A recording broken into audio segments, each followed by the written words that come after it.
এখানে আজকে মাছের মেলা বসেছে। আমরা হিন্দু কি মুসলমান যেমন সত্য, তার চেয়ে বড় সত্য আমরা বাঙালি।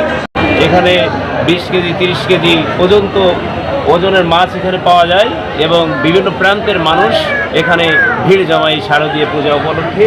এবং এই জামাই মেলাকে কেন্দ্র করে অনেকে আসে মাছ কিনতে, কেউ ঘুরতে আসে।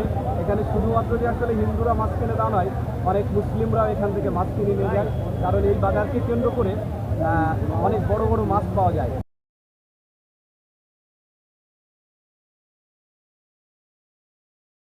আমি সভাপতি হিসাবে ধন্যবাদ জানাই, সাথে সাথে জানাচ্ছি এই বাজারের ইতিহাস, ঐতিহ্য এবং এই মাছ বাজারের দীর্ঘদিনের ইতিহাসের কিছু কথা।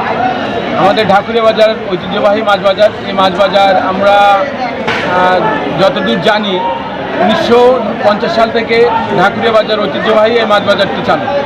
এই মাছ বাজার চালুর একটি উদ্দেশ্য হচ্ছে একটি হিন্দু মুসলিম সবার মধ্যে একটি মেলবন্ধন করা এবং আমাদের এলাকার যে জামাইবাবুরা আসে তাদের মাছ কেনার একটা প্রতিযোগিতা, যে শ্বশুরবাড়ি কে কতটা বড় মাছ নিয়ে যেতে পারে, এই প্রতিযোগিতার জন্যই, এই মেলবন্ধনের জন্যই আর কি এই মাছ জামাই বাজারের আয়োজন।